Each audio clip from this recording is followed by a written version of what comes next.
Deixa eu trazer a Fernanda Manhota, nossa analista de internacional.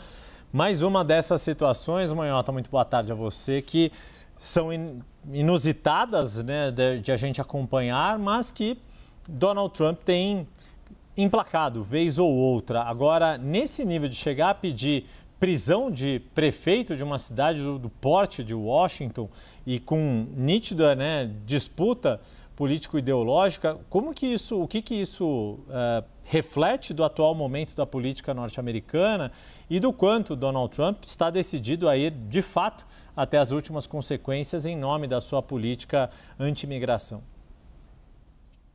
Pois é, Yuri, boa tarde a você e a todos que nos acompanham. O Donald Trump vai, pelo menos do ponto de vista retórico, dobrando a aposta, né? Mostrando que está disposto a entrar, do ponto de vista institucional, nessa queda de braço.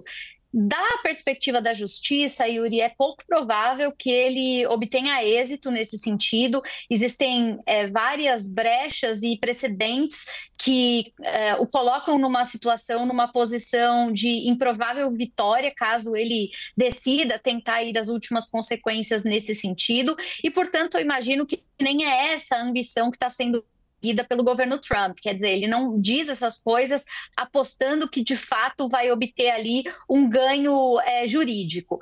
Muito provavelmente o que ele tenta emplacar é a construção de uma narrativa que o favorece do ponto de vista político, ideológico, como você disse, também que abre espaço para a implementação de medidas de mais linha dura, no caso do combate à imigração e, sobretudo, à imigração tida como ilegal, e que usa Chicago em particular como um grande exemplo, um modelo do que pode acontecer em caso de dissidência, de oposição.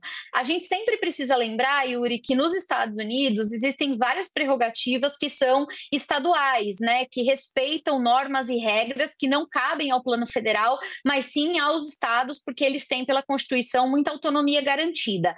Ao longo dos anos, como os estados têm, portanto, essa capacidade de tomar decisões à revelia do governo central, alguns estados e algumas cidades dentro de estados, como tem sido o caso de Illinois, de Chicago, assim como Los Angeles na Califórnia, se transformaram naquilo que a gente costuma chamar de cidade santuário.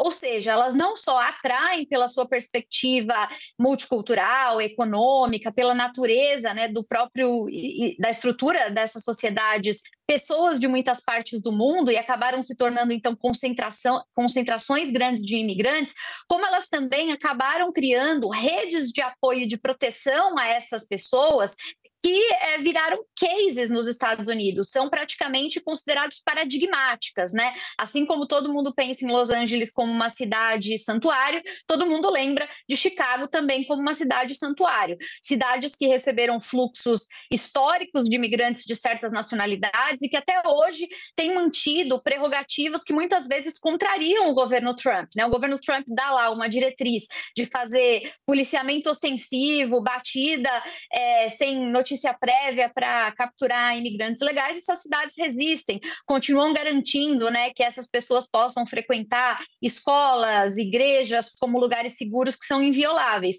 E isso incomoda muito o governo Trump, que já várias vezes tentou elevar o tom com essas cidades em particular, na tentativa de dar uma resposta, de mostrar que apesar da autonomia dos estados, ainda assim, a sua gestão, né, no poder federal pretende sobrepujar certas coisas e penetrar mesmo onde estão esses redutos, digamos, mais preservados de uma certa autonomia. E eu vejo, portanto, essa indicação em relação ao prefeito de Chicago como uma manifestação nessa direção. Não necessariamente que ele vá ter êxito em aprisionar um oponente político, e também não acho que ele mesmo acredite nessa possibilidade concreta, até de novo porque a justiça não permitiria, mas porque dá a ele condições de manter essa retórica e de mirar em regiões específicas onde o exemplo é algo a ser perseguido do ponto de vista da sua plataforma, Yuri.